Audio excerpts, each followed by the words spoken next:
Assalamualaikum warahmatullahi wabarakatuh. Perkenalkan, nama saya Faisal Ardianto dari Prodi PGMI semester 3 Inisnu Temanggung.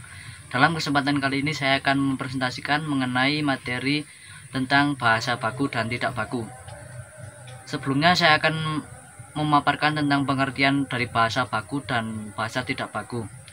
Kata baku adalah kata yang ejaan dan pelafalannya sudah sesuai dengan kaidah bahasa Indonesia baku yang tertuang dalam KBBI dan Pedoman Umum Ejaan Bahasa Indonesia PUEBI.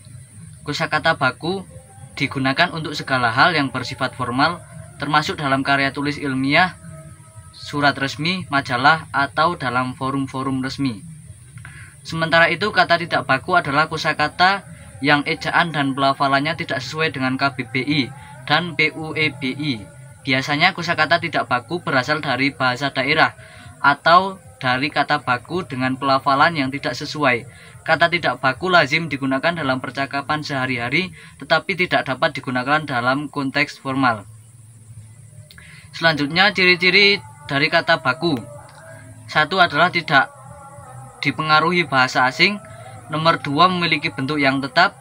Nomor 3, tidak dipengaruhi bahasa daerah.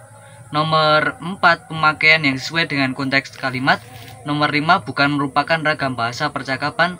Nomor 6, pemakaian imbuhan dilakukan secara eksplisit. Nomor 7, tidak mengandung makna ganda dan tidak rancu. Nomor 8, tidak mengandung arti pleonasme. Selanjutnya yaitu ciri-ciri kata tidak baku. Nomor 1, memiliki arti yang sama dengan bahasa baku. Nomor 2, dipengaruhi bahasa asing. Nomor 3, bentuknya mudah berubah-ubah. Nomor 4, dipengaruhi bahasa daerah. Nomor 5, tidak ditemukan dalam pencarian KBBI.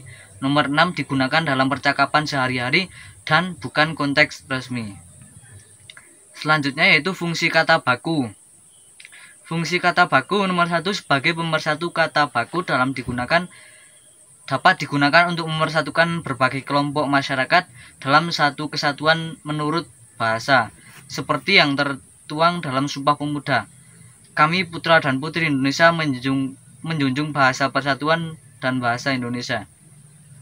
Yang nomor 2 yaitu fungsi kata baku memberi kekhasan, yang artinya adalah baik secara lisan maupun tulisan menunjukkan ciri khas seseorang penutur bahasa Indonesia, mengingat sebagai bahasa masyarakat masih menggunakan kata tidak baku dalam percakapan sehari-hari. Yang nomor 3, fungsi dari kata baku adalah meningkatkan kewibawaan dalam konstruksi masyarakat.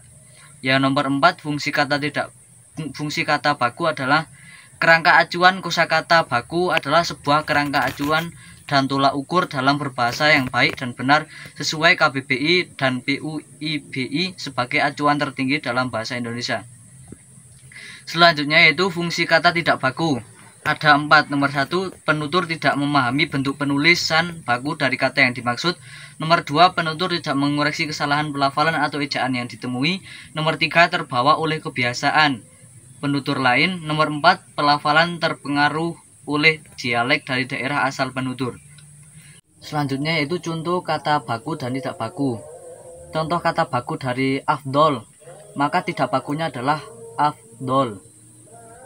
Nomor 2, analisis, tidak bakunya menjadi analisa. Nomor 3, kata baku bus, tidak bakunya menjadi bis. Nomor 4, kata baku berpikir, kata tidak bakunya berpikir. Itulah contoh-contoh dari kata baku dan tidak baku dan masih banyak lainnya. Selanjutnya yang terakhir yaitu kesimpulan. Kesimpulan dari materi tentang materi bahasa baku dan tidak baku adalah nomor 1, materi baku adalah materi yang telah mengalami proses standarisasi dan memiliki aturan yang jelas dalam penggunaannya. Materi baku biasanya digunakan dalam komunikasi resmi, ilmiah, dan profesional.